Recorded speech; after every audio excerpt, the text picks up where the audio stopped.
I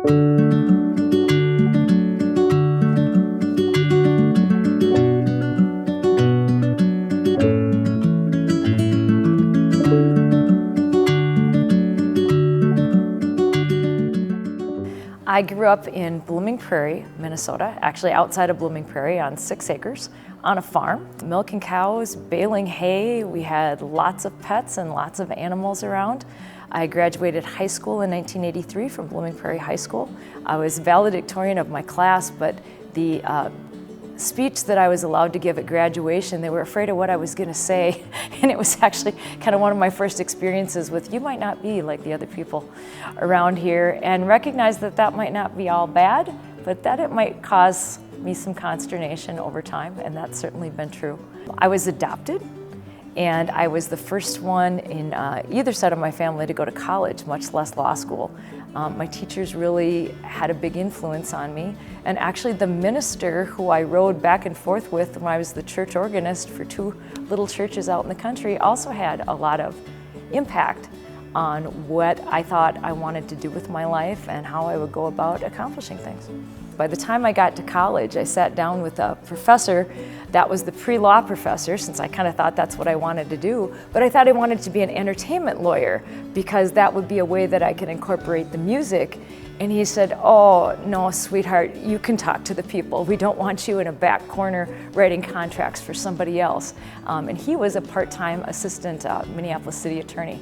So he got me a job as a sophomore in college, fresh off the farm, interviewing witnesses for the Minneapolis City Attorney's Office. And that opened my eyes to a whole new world. The calling of working for victim rights and giving victims a voice just became really clear. I started out in private practice that was then called the Donahue-Rikuski firm, now Rikuski-Hansmeier. I worked there for about 1.5 years, but one of my responsibilities there, because of my experience in the city of Minneapolis as an investigator and then in the Hennepin County Attorney's Office, was doing the criminal prosecutions for Waite Park and St. Joe. So although I was in private practice and doing employment law, employment discrimination type of work, I was also in court with the cops doing prosecutions, and I just loved it. So when an opening came up at the Stearns County Attorney's Office, I had to sneak across the street because in those days you couldn't let the partners know that you were looking for another job. So I snuck across the street and interviewed and came into prosecution. I got a call from Judge Richard Jessen, who was also on the Mille Lacs County bench. And he called me and asked me to apply to be the county attorney because they needed an experienced prosecutor to try sex crimes and domestics. So having done that, I was being recruited by the cops here in Stearns County to come back and run for county attorney.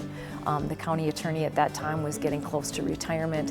I knew that I did not want to move to Mille Lacs and raise my young family there based on what I was experiencing and some of the threats that I was getting because of my day job there. So I ran for election here. It was a very hotly contested election, and it ended up being between 2 women, and it was really close. So we had a primary, we had an election, we had a recount, and by the time I went through that whole process, it really helped you crystallize what you were going to need to do to actually do the job, and very quickly had to prove that I knew what I was doing. So I took on a homicide case right away in January of 2003. That ended up getting a lot of publicity, a lot of people watching very closely, who I think did question if I could really do it or not. I didn't realize how much victim advocacy was where I really threw down on. And ironically enough, the day that it really landed with me was when the Chief Justice of the Minnesota Supreme Court was yelling at me about it. I was the front person for the Minnesota County Attorneys Association on keeping cameras out of Minnesota's criminal courtrooms because of the trauma that causes victims. I truly believe that if a victim thinks that their story is going to be on the 10 o'clock news, they won't report. And I was so invested in that victim safety issue that I literally took on the Chief Justice, who saw it as a transparency in courts issue.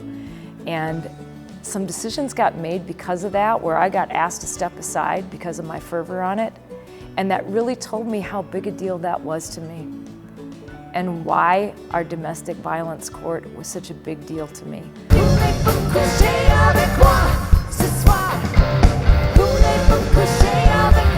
The music came out of me early on. They said that the adoption agency had told them that I would be musical, and they didn't tell me that until I'd been begging for a piano or a guitar or something along the way. I would go to the mall and figure out songs by ear on the piano. The music is, again, a natural outgrowth of the extrovert's extrovert, and what I get back from the audience and how that helps me just cope with filling in the hole in yourself that can be created by the secondary trauma that we deal with every day in our job. To be able to get up there and communicate in a positive way with the crowd and get that positivity back from them, it really saves me some days. And The Perfect Storm was born as a Women of Rock show because nobody else was out there laying it down like that. That has been the most fun that I've had on stage so far because there can't be anything left. I met my husband the first day of college singing together in the Hamline University a cappella choir. I knew that I wanted to have a family with another musician, with a person who could sing. And we literally met singing in the a cappella choir, and there was just a lot of hair, and there were a lot of things going on. It took me a while to get his attention. Our sons are absolutely the combination of the two of us in not being afraid to take on a problem, taking on complicated problems, but also then just getting things done and making it make sense for them in their world. I just couldn't be more proud. The ATHENA Award is as good as it gets in central Minnesota. When Patty Gertland described me as a public safety zealot, that is the highest professional compliment I have ever had. Yes, I am a warrior. I am a warrior for victims' rights, and that's caused me a fair amount of pain and suffering. It is so awesome to have that valued. So there's more music to be made, there are more victims to be helped, and there are more systemic paths to get in a good place.